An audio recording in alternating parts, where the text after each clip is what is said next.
ऐसा लग रहा था जैसे वह किसी गहरी सोच में डूबा हो। तुम सोते नहीं हो? सोयून ने धीमी आवाज में पूछा। जिहून ने चौंक कर उसकी तरफ देखा। तुम यहां इतनी रात को क्या कर रही हो? सोयून ने कंधे उचकाए। बस यूं ही, नींद नहीं आ रही थी। और तुम? जिहून ने नजरें झुका लीं। मुझे रातें पसंद हैं, शांत और एकांत। सोयून ने ध्यान से उसकी आंखों में देखा। तुम हमेशा इतने अकेले क्यों रहते हो? जिहून ने गहरी सांस ली। कुछ लोग भीड़ में भी अकेले होते हैं।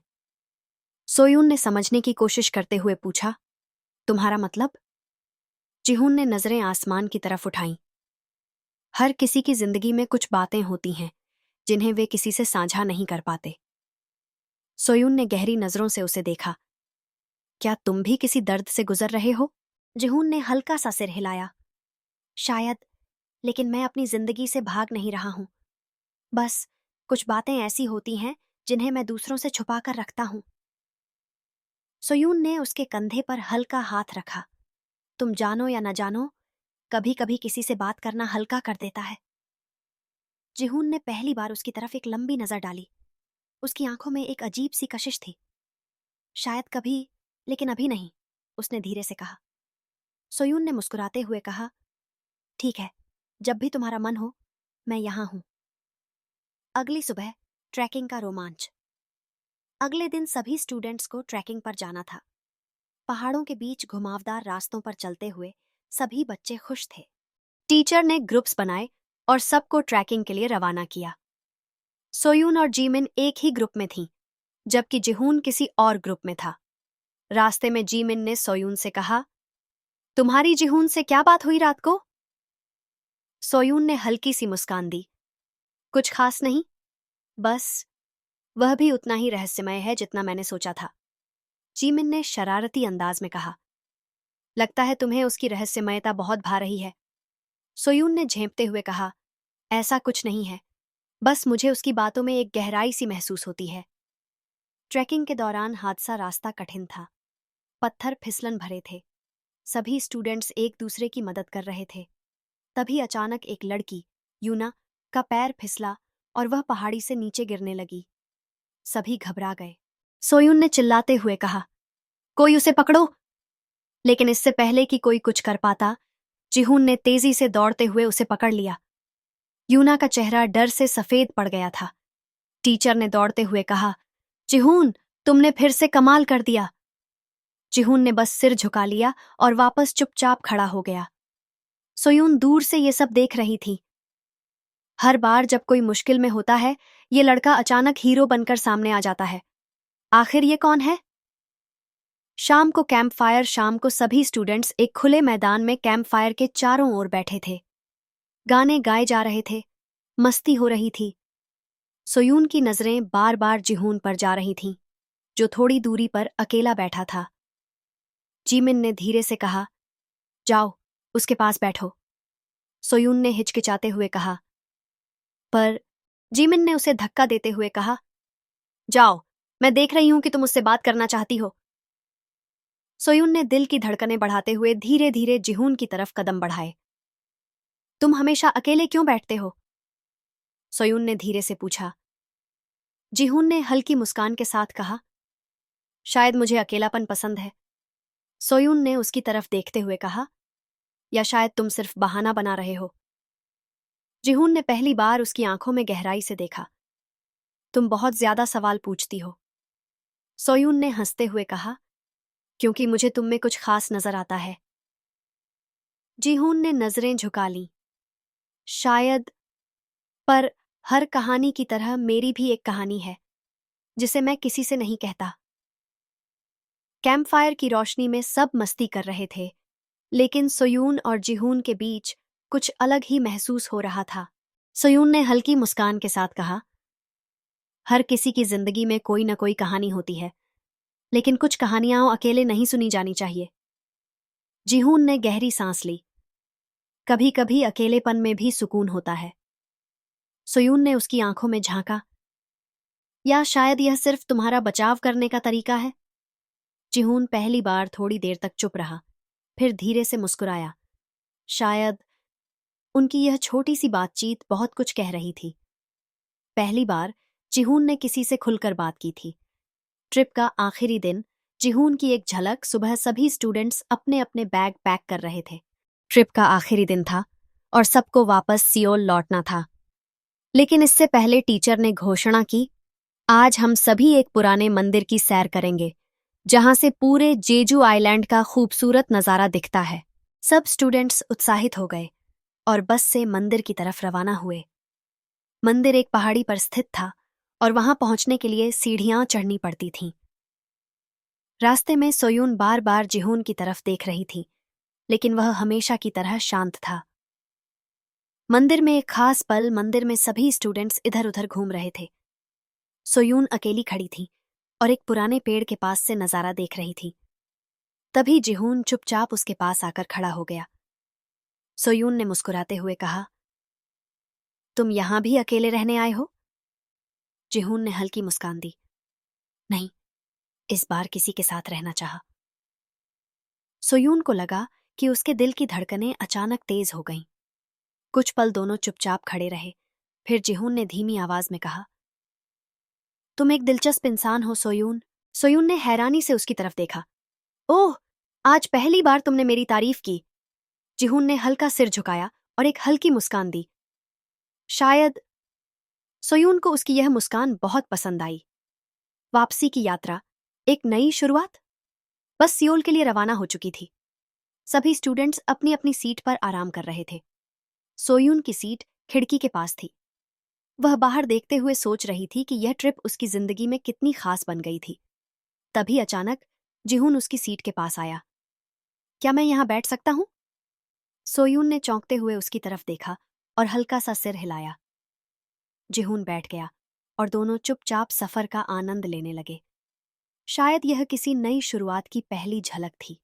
कभी कभी कुछ छोटे पल किसी बड़े बदलाव का संकेत देते हैं। सोयून को यह एहसास होने लगा था कि जिहून से उसकी मुलाकातों में कुछ अलग सा था। वह अब पहले जैसा चुप और एकाकी नहीं था।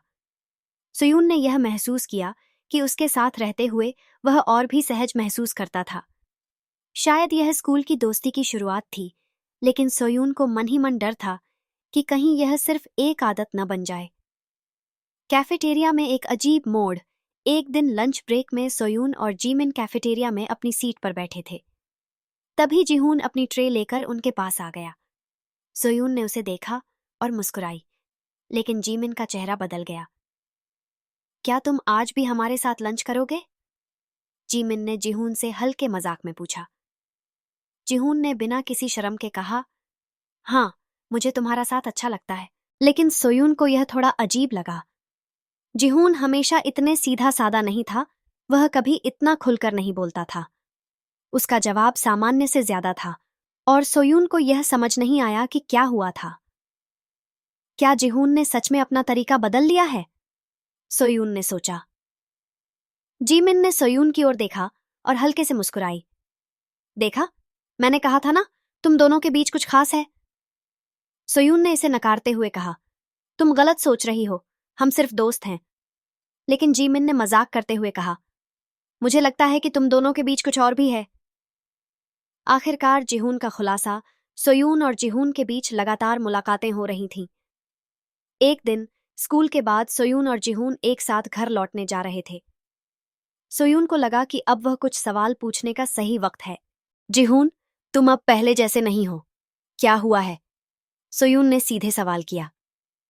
जिहून चुपचाप कुछ देर चलने के बाद बोला, सच कहूं तो मुझे तुम्हारे साथ रहकर थोड़ा अलग सा महसूस होता है। पहले मुझे लगता था कि अकेला रहकर मैं बेहतर हूं, लेकिन अब लगता है कि तुमसे बातें करना अच्छा लगता है।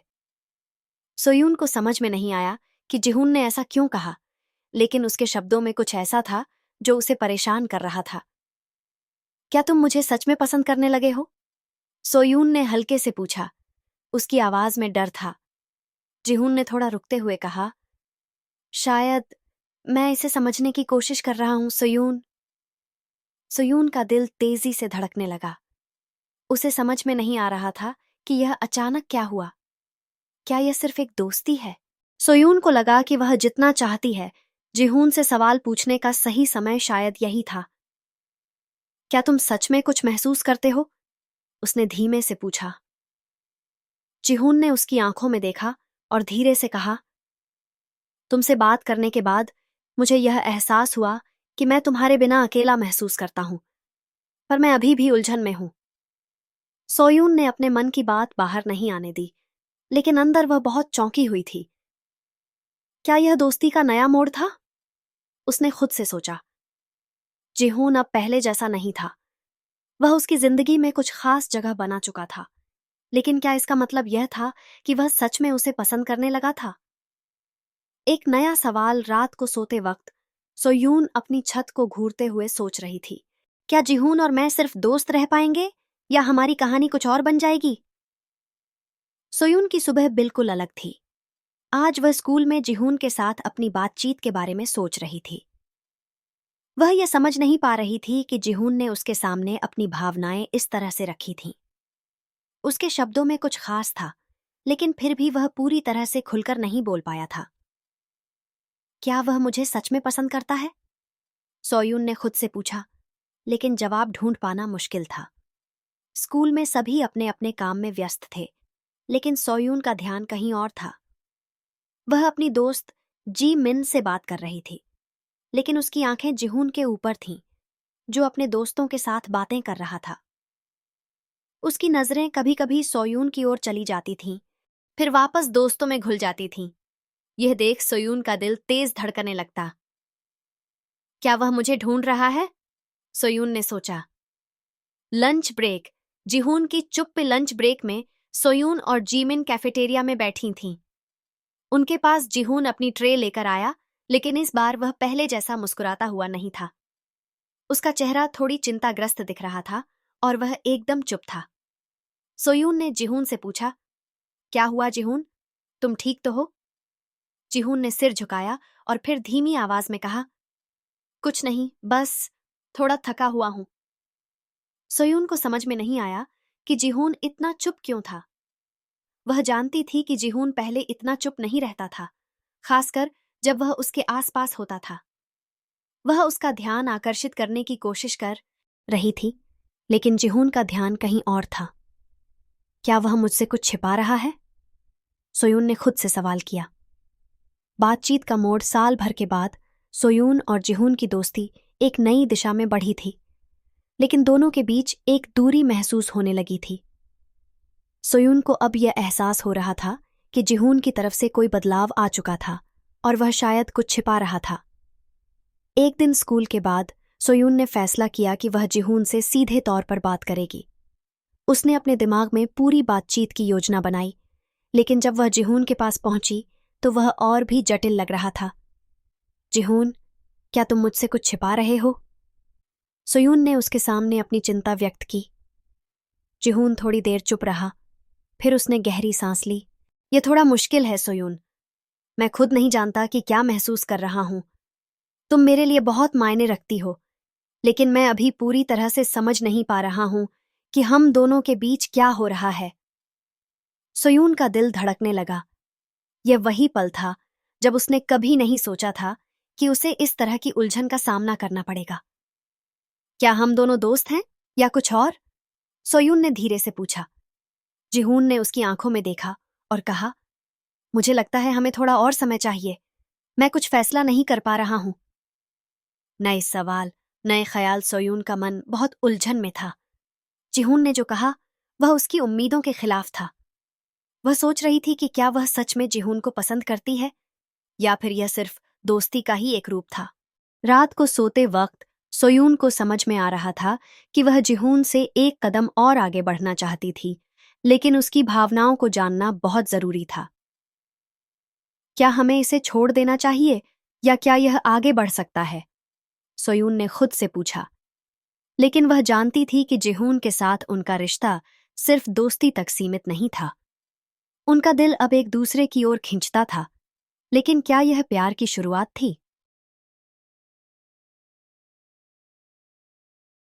क्या जिहून और सोयून का रिश्ता दोस्ती से कुछ ज्यादा बनेगा? क्या वे दोनों अपने दिलों की उलझनें सुलझा पाएंगे? जानने के लिए सुने अगला पार्ट।